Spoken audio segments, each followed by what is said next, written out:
no Terror is an 11-episode anime series aired in 2014. It was animated by Studio Mappa, who hadn't done anything prior to this series, but has since been involved in 2 other anime aired in fall 2014, namely Garo Hono no Kokuin and Shingeki no Bahamut Genesis. Its English title is Terror in Resonance and was directed by Shinichiro Watanabe, a man known extensively for his involvement in Cowboy Bebop, Samurai Champloo, Space Dandy, and to a lesser extent, Sekimichi no Apollon. Zankyou no Terror has an original story, meaning that it isn't based on anything made prior to the anime. The story follows 2 young men as they threaten the people of Tokyo with repeated possibilities of destruction. This series doesn't really have a definitive protagonist, because it doesn't place more focus on any person or group of persons as it does any of the other ones. 9 is one of the 2 members of the terrorist group known as Sphinx. He has a very logical approach to most situations. This is reflected through his personality, seeing as he is slow to accept ideas that even slightly skirt off from his main intentions. He does most of the technical work of the duo. His partner, 12, behaves in a very extroverted and eccentric way. He makes up for 9's lack of social skills and is quick to try new things. He often uses a motorcycle to get around. Lisa Mishima is a frail girl that attends the same school as 9 and 12. She inevitably becomes involved with the 2 terrorists, as the show's promotional material implies. She has a difficult time getting along with others as she meets her overbearing mother with discontent and is introduced to the story as a victim of bullying. Kajiro Shibazaki is a member of the Tokyo police force that investigates the Sphinx occurrences. He maintains a calm composure most times, but is stricken by the events that happened in his past. The first 2 episodes of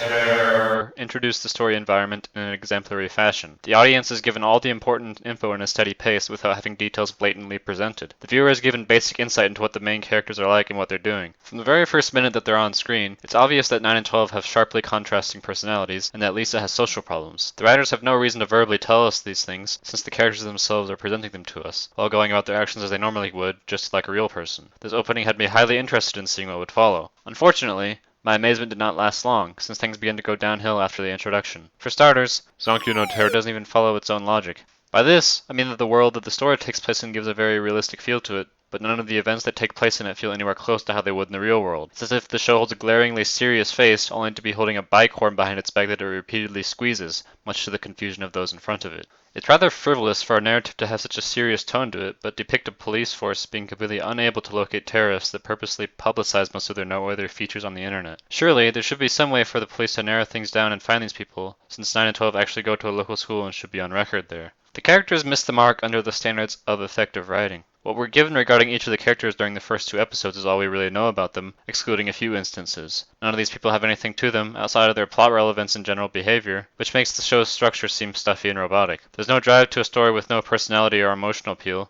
Without it, it's nothing more than an orchestrated sequence of events. It's difficult for the audience to invest themselves in characters that have less identity to them than a ceiling fan. What's even worse is that a completely unnecessary antagonistic character shows up at about episode 5. Not only does this character's involvement in the story make no sense, but it also broke up what could have been an enthralling conflict between 2 gray-aligned factions. This intruding embellishment has no reason to exist, other than to move the plot towards more explosions, and to give the viewer a shallow antagonist to brutally despise. I don't see why Lisa is indicated as being one of the main characters on promotional material for this show, because she barely affects the plot. Her feeble image is not expounded upon, and the only thing that she actually brings to the story is being a damsel in distress for 9 and 12 to rescue. Once a situation of this nature commences, the 2 terrorists drop everything and sprint to her rescue, even though she's virtually useless and they barely know her. Henceforth, her role is to be a plot device that provides tension and gives more leeway for explosions and pretty scenery to take place. Zankyou no Terror doesn't even know what its theme is. All these half-baked terrorism ideas are thrown around, but don't have a clearly discernible meaning. Even then, the ending is silly for trying to be more than it really is. It went on about 9 being a Sigur Rós fan or something.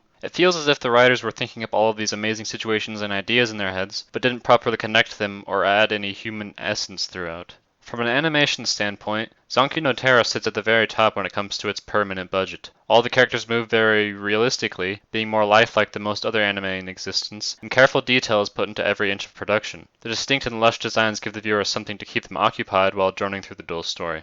I don't know why Mappa has such a high animation budget, or why their first ever title was directed by Shinichiro Watanabe, but they're definitely one to keep an eye on.